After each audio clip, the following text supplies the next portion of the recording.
Hello, welcome to Plane Time. I am not Ben Coleman. I am Joel Hargis.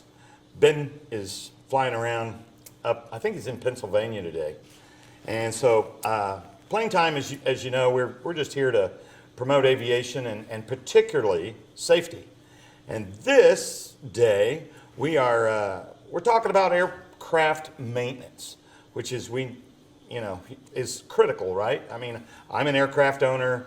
I can tell you how important maintenance is. In this particular segment, we are talking to Arnold Holmes, which is a designee of Airworthiness representative. Designated Airworthiness representative, right. That's what he does. Mm-hmm. And so they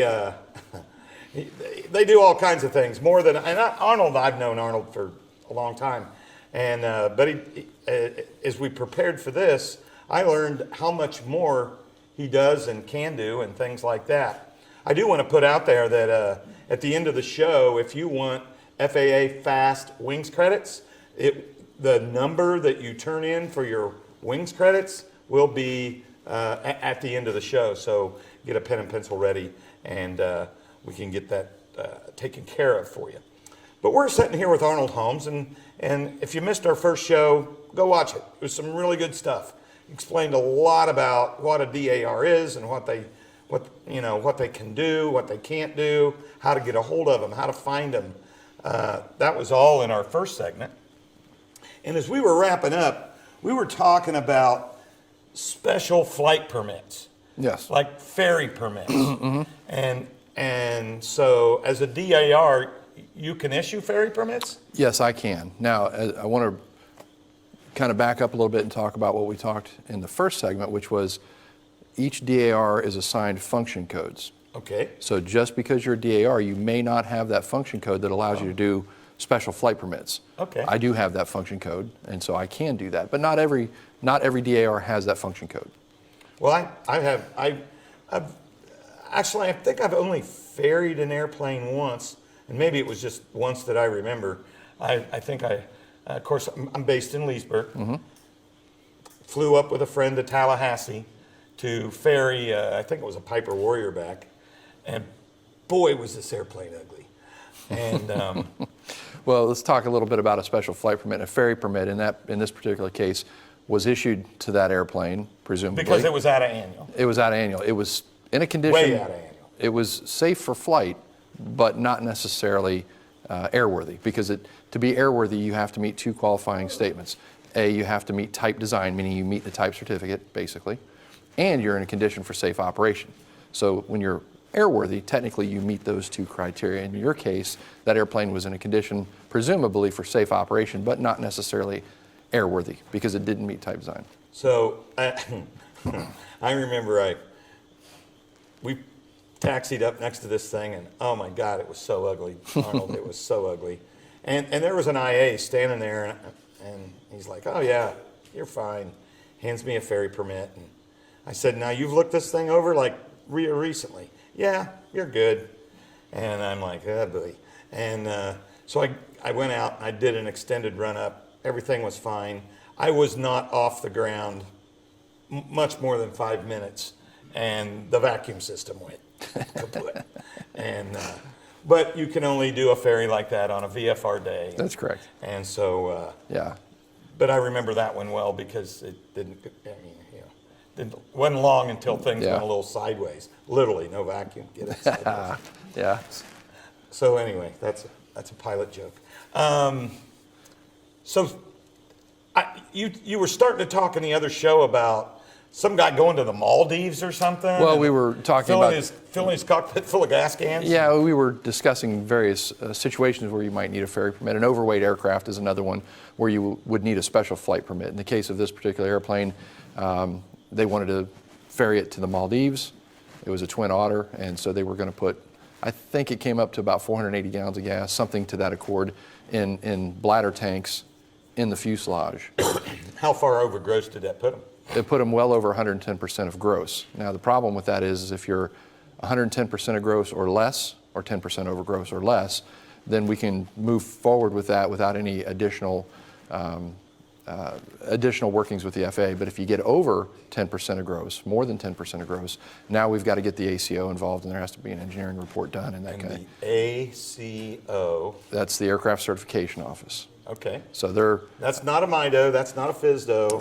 That's another acronym. There's plenty of acronyms to go around. Are they part of the MIDO or FISDO, or are No, they they're a standalone? a standalone office, and as far as I know, our closest ACO is Atlanta. That's what we need, another office. Yeah. So when you're doing certification projects, you're generally going to be working with the ACO, or if you need engineering authorization, you're going to be at the ACO. You know, I give the FAA a hard time. I tease them, you know, but it's all for safety. Oh, yeah. You know, Yeah. I mean, they have that rule for a reason. I mean, Yeah. you can't just load a plane up with gas cans and.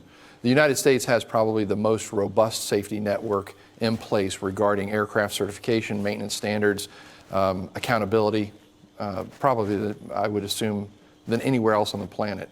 And the net result of that is while some things that we have to do are difficult and will get you a little upset sometimes because they're tedious. It does result in one of the safest modes of travel and safest things you can do.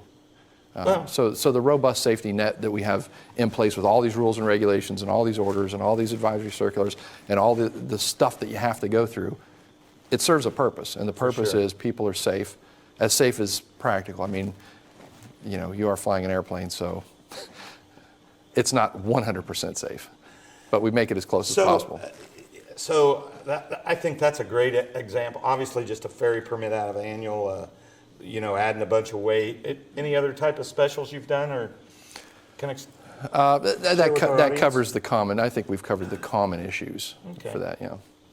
Well, so one of the things that I wanted to get in the can today was kind of going through the process of building an experimental, or, you know, we talked in the first show about standard airworthiness certificates and then special airworthiness certificates. Yeah, we did describe the differences between the two of them, but I kind of want to deep dive those. Sure.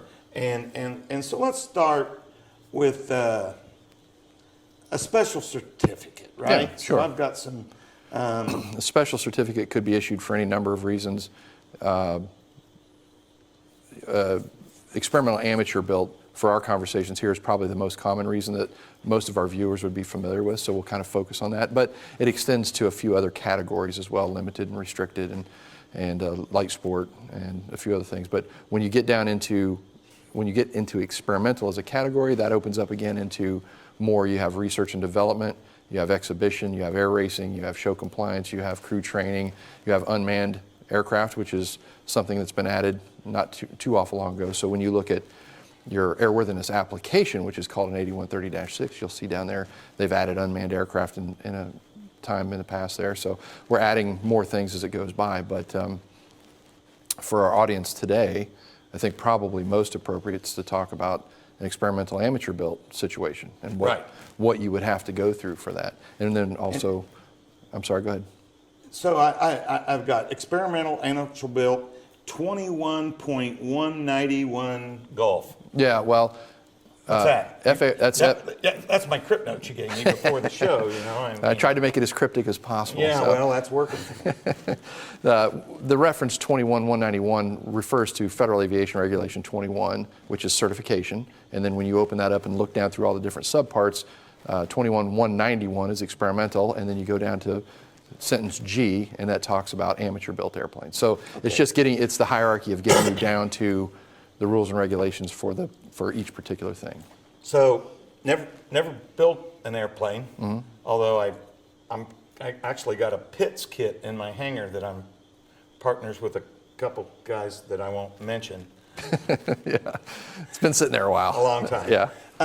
But so I had always heard if you build your own experimental, you can do your own, it's not called an annual, but a conditional inspection every year. Is that correct? Am I nomenclature right there? Yeah, you can use that. A standard category airplane and an experimental amateur built both have to have an annual inspection. Once a year. Once a year. You're doing it annually, but we commonly refer to it on the experimental side as a conditional inspection. Okay. So yeah, that happens every year. And if you're building an amateur-built airplane, you have the opportunity, under most circumstances, to be issued what's called a repairman certificate. Once the airplane's done and certificated, then you can petition the FAA for a repairman certificate, and if they find that you meet all the criteria for that, they'll issue the repairman certificate to you, and that will allow you to do the conditional inspection each year to actually sign it off. So I would think that's a huge advantage from a cost perspective, number one. Sure. I would also think that who knows the airplane better than the guy that built it, right? So, I mean... I'll counterbalance that argument a little bit, Okay. in that it's never a bad idea to have a new, fresh set eyes look at what you're doing. That makes sense. As you build an airplane over the course of 3 or 4 or 5 years, and I see this frequently when I go to inspect these airplanes, people do a really good job in most cases. However, they may have been looking at the same defect or uncompleted operation for the last 3 or 4 years, and suddenly they just don't see it anymore. It doesn't occur to them. So I'll come in and do a general inspection of the airplane, and I'll say, well, you know, you're missing some safety wire here, or you need to change this, or something else. Invariably, they say, geez, I completely forgot about that. I knew about that. So it's always good, even when you're the builder. You know as much about that airplane as any human on earth. That doesn't mean you're infallible. So I always recommend, while you can do your own conditional, and you've earned the right to do that, it's never a bad idea to have a second person come in that has experience to help look over your shoulder once in a while. And so to qualify for that, to get the repairman certificate for that airplane, and it's just that airplane. That's correct. You can't. It's not all airplanes of that model. That's correct. Just that airplane. That's correct. And so when you do that, what percentage of it do you have to build? I mean, like, I know there's quick build kits. How much? Walk us through that. The general explanation is that you as the builder need to do at least 51% of the tasks required to build that airplane. 51%. All right, so we have a couple different ways of looking at that. If you're building, let's say you're building an airplane from a set of plans, I, as the designee, and the FAA, when you go, because I can't issue the repairman certificate, you have to get that from the FSDO, okay? So I can't give you the repair. I can tell you what the rules and regulations are. I can point you in the right direction. I think it's Advisory Circular 65-23, I think. I may have that wrong, but that's for repairman certificate. It'll kind of give you the framework of how to apply and what it looks like. Let's say you're building something from a set of plans, okay? When you get done, you're going to fill out a form from Appendix 8 of Advisory Circular 20-27G, and this is called the Amateur Built Fabrication and Assembly Checklist. What was that again? That's Appendix 8 of Advisory Circular 20-27G. G is the latest revision. And it's a form called the Amateur Built Fabrication Assembly Checklist. And you're going to go down through there and you're going to assign, they have line items for different tasks, and you're going to assign certain points, and then you're going to add all points up, divide it against the number of tasks, and hopefully it comes up to 51% or greater. Oh, okay. All right, so that's one way of determining whether you've done 51% of the tasks required. There's an alternative situation that can occur if you were to build a fast build kit, like you buy an RV-8. We seem to focus on RVs a lot because there's so many of them. Right. But let's say you do an RV-8. Vans Aircraft has invited the FAA to come in the past and evaluate what Vans manufactures, because they do a bunch of work for you. They'll rivet up the spar, they'll do, they'll make brackets, they'll do weldments for you, things like that. The problem with that is if they do too much, then you can't you can't get 51% of the tasks. Right. So what Vans did was invited the FAA National Kit Evaluation Team to come in and evaluate, not certify. It's not certified in any way, but they've evaluated that, hey, you guys aren't doing too much, and you as the builder, if you follow the directions step by step and do it the way they've laid it out, you will have completed 51% or greater. Now, I can tell you that they split hairs right down to the 10th of a percent, but that's what the National Kit Evaluation Team is there for. So if a manufacturer has done that, then the FAA will put that manufacturer and its make and model on the revised list of amateur-built aircraft kits. That's what it's called. You can find it on the FAA website. And if your make and model is on there, you're not required to do that big amateur-built fabrication assembly checklist. So there's two ways you can get it to 51%. You can buy a quick build that's been evaluated, or you can do the big long checklist. Right. All right. Now, I as a designee need to be comfortable with what you've done. I need to believe. You need to. It's the applicant's job to show, and it's my job to find that we've met all the regulatory requirements. So when I come to see you, you're going to have to prove to me somehow that you really built this airplane.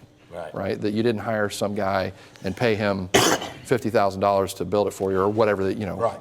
And then you show up as the owner and say, oh, I built this airplane. So you're going to have to convince me. So you're going to ask some questions that only the builder would know. Sure.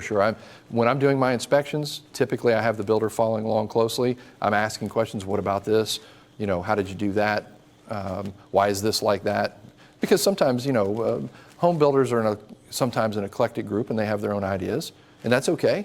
It's experimental. It's experimental. It's recreation and education, and so sometimes people go off on a little bit of a tangent, and you'll see something. And this is early in the first segment that we did. We talked about becoming a designee, and some of it has to do with your resume and your experience. Well, I go in there and being a person that's built a bunch of airplanes myself and done first flights on airplanes and things like that.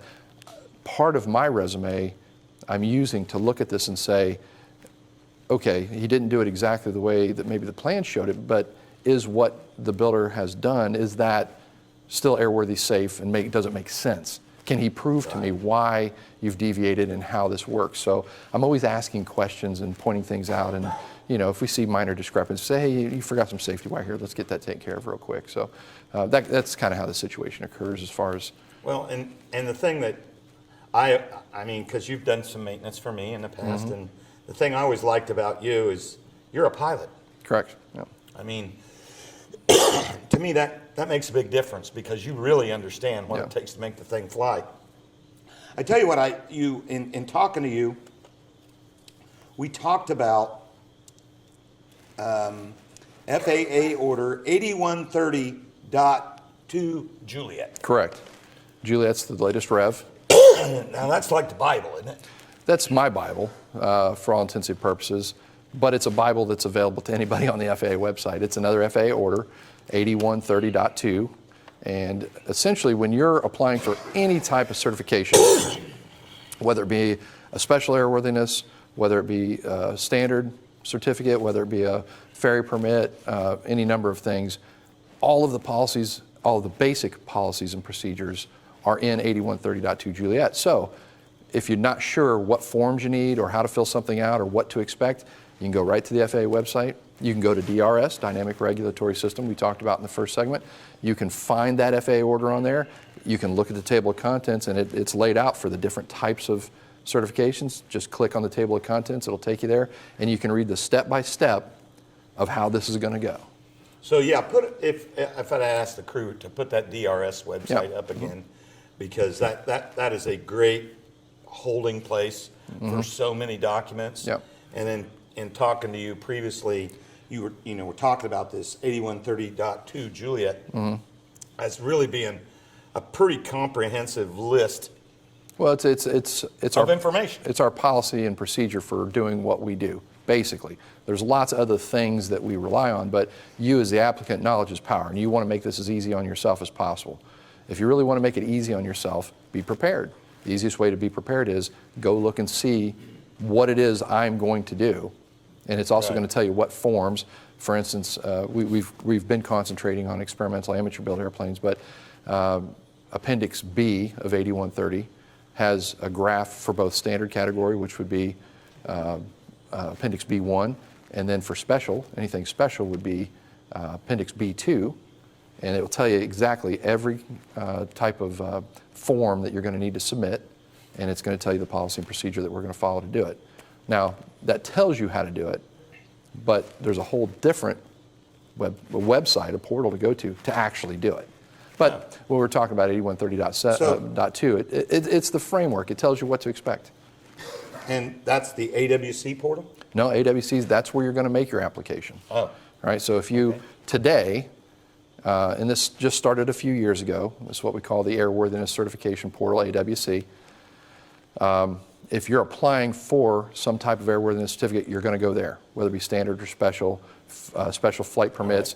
What's not on there is field approvals or exports. If you need an export certificate, it's not going to be on there. But everything else is going to be on there. So, that brings up something interesting. In looking at airplanes, I know the last time I was looking to purchase an airplane, some of the stuff that I was looking at was in Canada. Mm-hmm. And so, do I need any paperwork to fly that thing to the States? You don't need paperwork to fly it to the States, no. But I'm going to have to change the N number. Obviously. Or make it an N number, not a C number. If you need to go through customs, of course, that would be the only thing. But as far as just flying a C registered airplane, right. I mean, the aircraft, yeah. Obviously the customs and immigration documents. Right. So generally, I know what you're getting at. And generally speaking, if you buy a C registered, Canadian registered airplane, you can fly it down here. You get it deregistered by Transport Canada, and you're going to get a letter of deregistration. You're going to take that along with an application for an N number, which is an 8050-1, FAA Form 8050-1. You're going to send all that into aircraft registration so you can get an N number. All right? Once you have the N number, then you can apply for a standard airworthiness certificate here in the United States. Of course, we have to make sure that the aircraft meets all the regulatory requirements. We have a type certificate for it. It's airworthy. It has to have had at least a 100-hour inspection within the last 30 days, things like this. Okay. So. How about if you were selling an airplane to somebody, taking it to Canada? Mm-hmm.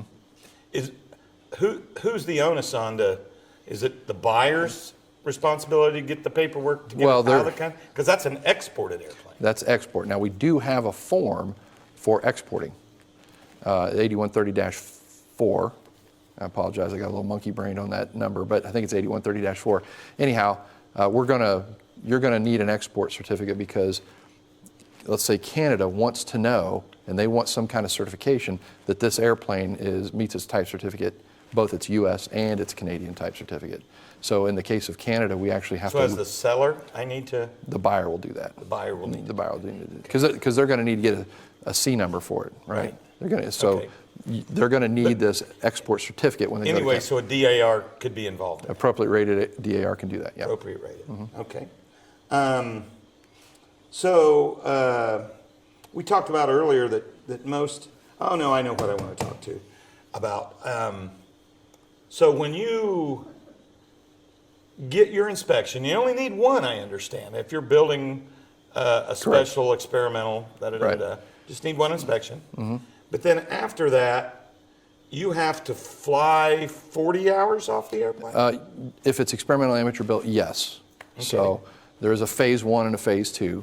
And so to back your conversation up a little bit, in the olden days, they used to do what they called in-process inspections, where an FAA inspector would come by before, let's say you were building a set of wings, they would come by and inspect those before you closed them or covered them, things like that. They got away from that a long time ago. So now there's just one inspection. It's at the end of the deal when you're completely ready to fly the airplane. So, we're going to come in and do that inspection. If everything looks good, we're going to issue the airworthiness certificate. You're going to have a 40-hour phase 1 flight test. This is your opportunity to learn as much about your airplane as possible. You're going to be constricted to a particular area. Okay. Usually, you can request of me a particular area. Most people don't know what to request. They don't really know what the rules and regulations are, but I'll generally tell them, hey, depending on the type of airplane, 25 nautical mile radius centered on their airport, or 50 or 75. In the case of some very, very high performance or pressurized airplanes, I might do like a 2-stage thing where it's stay here and then you can expand out, because some airplanes are so fast and fly so high, you need sort of you need to let them kind of build out that. Spread their wings a little bit and build out their pod operating handbook and performance numbers.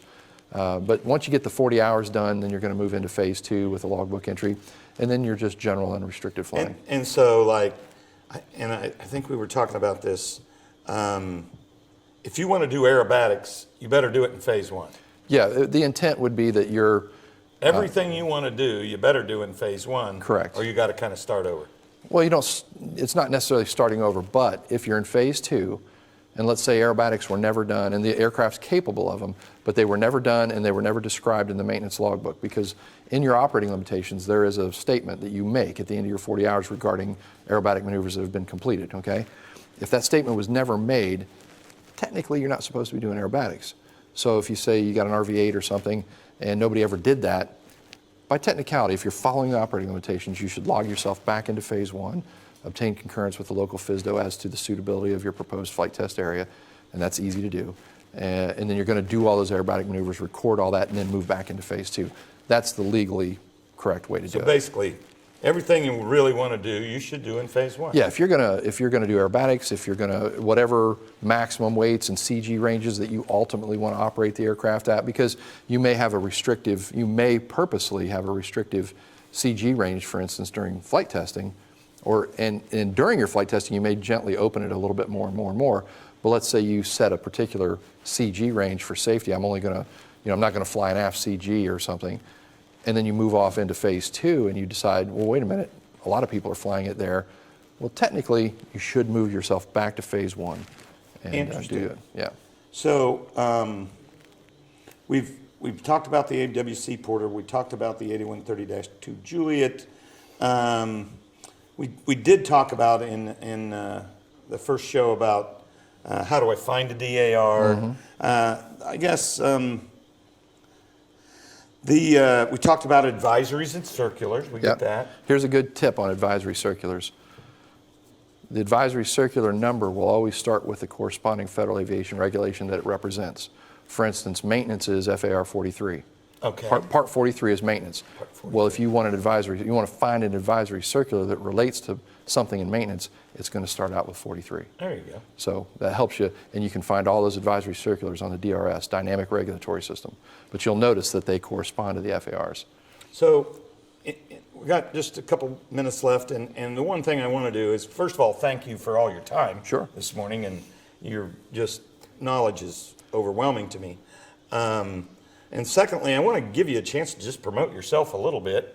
I don't know, do we have his contact information we can put on the screen? But so Arnold, let me ask you, what kind of inspections do you like to do? Do you typically do? What's your bailiwick? What are your codes? Well, I've been very, very fortunate. I'm very fortunate that I've had the real pleasure of being a dual designated DAR, which means I do work both for the MIDO and for the FSDO, so I have a very broad brush that I get to swing around. And so that allows me to do things in anything in the experimental category, many things in the standard categories, flight permits, field approvals, and all that. And I don't know that I have a favorite one, but I tend to be a real curious guy. So when people call and they have really oddball stuff, probably my Achilles heel is always being willing to listen. Even when the Super Bowl of red flags is going off, I'm still kind of like, yeah, tell me more.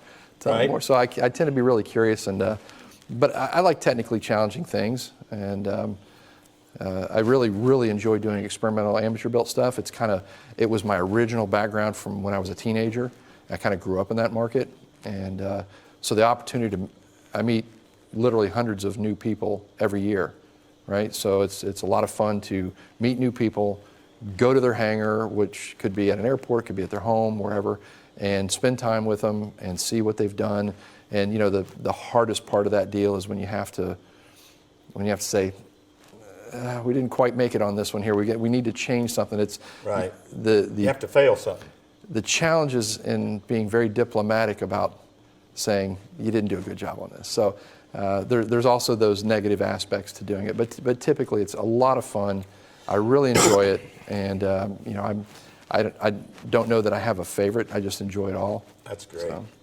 Well, as we're getting near the end here, I mean, we're literally down to about 30 seconds, but I know that one of your mentors is Al Kimball. Sure.